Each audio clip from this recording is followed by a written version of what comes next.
আমার জন্ম মুসলিম পরিবারে, অথচ আমার শাশুড়ি অপবিত্র শয়তানের উপাসনা করত। তাজা রক্ত খেতে দিত ওদের। আমি আমার নিজের চোখে দেখেছি। মুরগি জবাই করে দেওয়ার পর উনি রক্তগুলো জমিয়ে রাখতেন। প্রথম দিকে এসব কিছুই জানতাম না, তবে প্রতিবেশী এক দাদির কথায় আমার শাশুড়ির উপর আমি নজর রাখতে শুরু করি। আমার বিয়ের পর আমার শাশুড়িকে কখনোই নামাজ পড়তে দেখিনি, কিন্তু কাঁচা মাছ মাংস এগুলো বড় থালা ভরে ছাদে নিয়ে কাকে যেন ডাকতো। যেদিন আমি তার ঘরের ভেতর একটা গুপ্ত সাধনার ঘর দেখতে পেলাম, সেদিনই আমার কৌতূহল আরো বেড়ে যায়।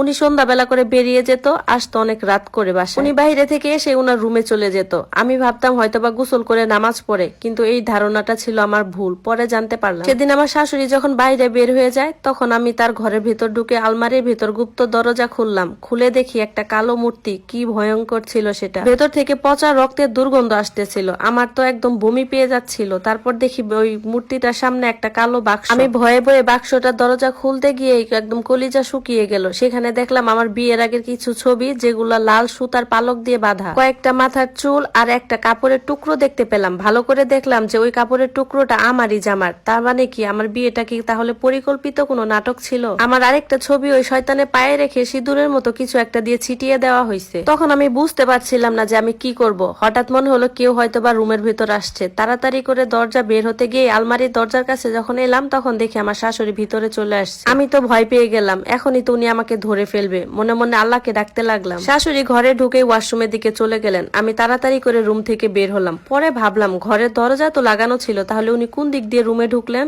আমি আমার রুমে গিয়ে তো আরো বেকুব হয়ে গেলাম। গিয়ে দেখলাম আমার রুমের প্রতিটা কোনায় কিছু একটা হয়তো বা খোঁজা হয়েছে। এই কাজ তো আমার শাশুড়ি ছাড়া আর কারোরই হতে পারে না। এরপর আমার শাশুড়ির রুমে যখন গেলাম, তখন দেখি উনি গোসল করে বের হয়ে পিছন করে হাতে কিছু একটা নিয়ে আসে। আমি তাকে বললাম, আম্মা আপনি ঘরের ভেতরে ঢুকলেন কিভাবে? দরজা তো ভেতর থেকে লাগানো ছিল। উনি রাগান্বিত হয়ে বললেন, সব উত্তর কি তোমাকেই দিতে হবে? আর আজ তুমি যে কাজটা করছো সেজন্য তোমাকে পস্তাতে হবে। আমি তো ভয় পেয়ে গেলাম। তাহলে কি উনি সবকিছু জেনে গেছে? চুপচাপ আমার রুমে চলে আসলাম। এসে আম্মুকে কল দিয়ে সবকিছু বললাম। আম্মু তখন বলল, ভয় পাস না মা, আমি কালই তোদের বাড়িতে যাব। এটা নিয়ে তুই এত টেনশন করিস না। আমার স্বামী বাড়ি ফিরেই তার মায়ের রুমে চলে গেল। এই কাজটা সে প্রতিদিনই করে, মানে অফিস থেকে ফিরেই তার মায়ের রুমে চলে যায়। 1 ঘন্টা পর রুম থেকে বের হয়ে এসে আমাকে বলতেছে, কাল নাকি তোমার মা আসবে। তখন তো আমি আটকে উঠলাম। ভাবলাম এরে এই কথা তো আমি ছাড়া আর কেউ জানতো না, সে কিভাবে জানলো? আমি তাকে জিজ্ঞাসা করলাম, এই কথা তোমাকে কে বলছে? তখন সে বলতেছে, আম্মা বলছে। আর এক কাজ করো, তোমার আম্মুকে এই সময় আসতে না করো, কিছুদিন পরে আসবে।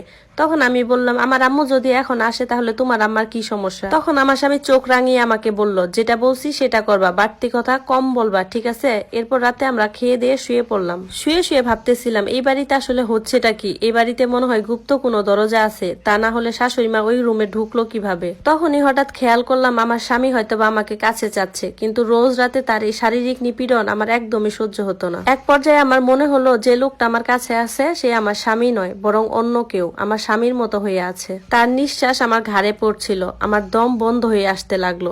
আমি আমার সমস্ত শক্তি দিয়ে তাকে সরানোর চেষ্টা করলাম, কিন্তু পারলাম না। মনে মনে আল্লাহকে ডাকতে থাকলাম আর চিৎকার করতে চাচ্ছিলাম, কিন্তু আমার গলা দিয়ে কোনো ভাবেই আওয়াজ আসছিল না। কতক্ষণ এইভাবে থাকার পর আমার আর কোনো জ্ঞান নেই। সকালে চোখ খুলতে নিজেকে আবিষ্কার করলাম আমি আমার শাশুড়ির রুমে। আমার তো স্পষ্ট খেয়াল আছে গতকাল রাতে আমি আমার রুমে শুয়েছিলাম। এখানে কিভাবে আসলাম? আমি ঘুম থেকে উঠার পর শাশুড়ি মা আমাকে বলল, তাড়াতাড়ি ফ্রেশ হয়ে নাস্তা করে নাও। আমি তো এসব কিছুই বুঝতে পারছিলাম না যে কি হচ্ছে আমার সাথে। আমি গোসল করে নাস্তা করতে আসলাম। টেবিলে আমার জন্য নাস্তা রেডি। অথচ এরকম তো কখনোই হয় না। আমি প্রতিদিন ফজরের নামাজ পড়ে রান্নাঘরে আসি। আজ আমি ফজরের নামাজ পড়ার জন্য উঠতে পারিনি। খাবারের মধ্যে রুটি সবজি ডিম সবকিছুই ছিল। আমার শাশুড়ি আমাকে রুটি আর সবজি দিয়ে বললেন, এই কয়েকদিন তুমি এইভাবে খাওয়া দাওয়া করবে আর রেস্ট নিবে। আজ থেকে সব কাজ আমিই করব। আমি অবাক হয়ে ভাবলাম, কি হলো আমার শাশুড়ির আজকে আবার?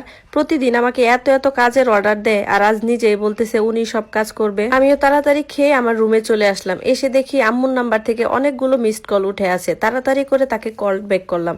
তারপর উনি আমাকে বলতেছে উনি নাকি এই বাড়িতে আসার জন্য রওনা হয়েছেন, কিন্তু রাস্তায় অ্যাক্সিডেন্ট হয়েছে। তবে কারো কোনো ক্ষয়ক্ষতি হয়নি। উনি আজকে আসতে পারবেন না, উনি পরে আসবেন। কিন্তু এই সময়টাতে আম্মুকে খুব পাশে প্রয়োজন ছিল আমার। দুপুরে আমার স্বামী অফিস থেকে আসলেন, এসে আমাকে জিজ্ঞাসা করলেন যে তোমার শরীর কি অবস্থা। আমি তখন জিজ্ঞাসা করলাম, হঠাৎ এরকম প্রশ্ন যে? আমি তাকে জিজ্ঞাসা করলাম, তুমি কাল রাতে কেন আমার সাথে এরকম করছো? সে আমাকে বলতেছে, ওসব কিছু না, ভুলে যাও সব, সন্ধ্যায় তোমার একটা কাজ আছে। সাথে সাথে শাশুড়ি মা এসে বললেন, এসো তোমরা দুজনেই খেয়ে নাও। হঠাৎ শাশুড়ি মা এত যত্ন কেন করছে সেটাই বুঝতে পারলাম পারলাম না। খাওয়া দাওয়া শেষে যখন রুমে গেলাম আবার ঘুমিয়ে পড়লাম। ঘুমটা ভাঙলো সন্ধ্যায় আমার স্বামীর ডাকে। ঘুম থেকে উঠে চোখটা খুলে দেখি বিশাল বড় একটা থালায় অনেকগুলো কাঁচা মাছ মাংস সাজিয়ে আমার স্বামী আমাকে বলতেছে, আজকে তুমি এটা নিয়ে ছাদে যাবে। আমি তখন চিৎকার করে বললাম, আমি এখন নামাজ পড়বো, তোমরা এসব কি করছো? সে আমাকে বলতেছে, যা বলছি সেটাই করো, বাড়তি কথা বললো না। তখন আমি বললাম, আমি তো এই কাজ করতে পারবো না। এরপর আমার স্বামীর চেহারায় একটা বিকৃতি ভাব দেখে আমি বললাম, আচ্ছা ঠিক আছে, আমি যাব। মনে মনে আমারও খুব জানার আগ্রহ যে কে এই কাঁচা মাছ মাংসটা খায়। আল্লাহকে ডাকতেছিলাম। আর কাঁচা মাছ মাংসটা নিয়ে রুম থেকে যখন বের হয়ে গেলাম, পেছন থেকে শাশুড়ি লাল একটা কিছু আমার কপালে আঁকিয়ে দিয়ে বলল, এবার যাও, আর একদমই পেছনে ঘুরবা না। আমি থালাটা নিয়ে ছাদের এক কোনায় রেখে যখনই উঠতে লাগলাম, তখনই দেখি সন্ধ্যার এক রাশ কালো ধোঁয়া আমার শরীরে এসে লাগলো। কি শীতল হাওয়া!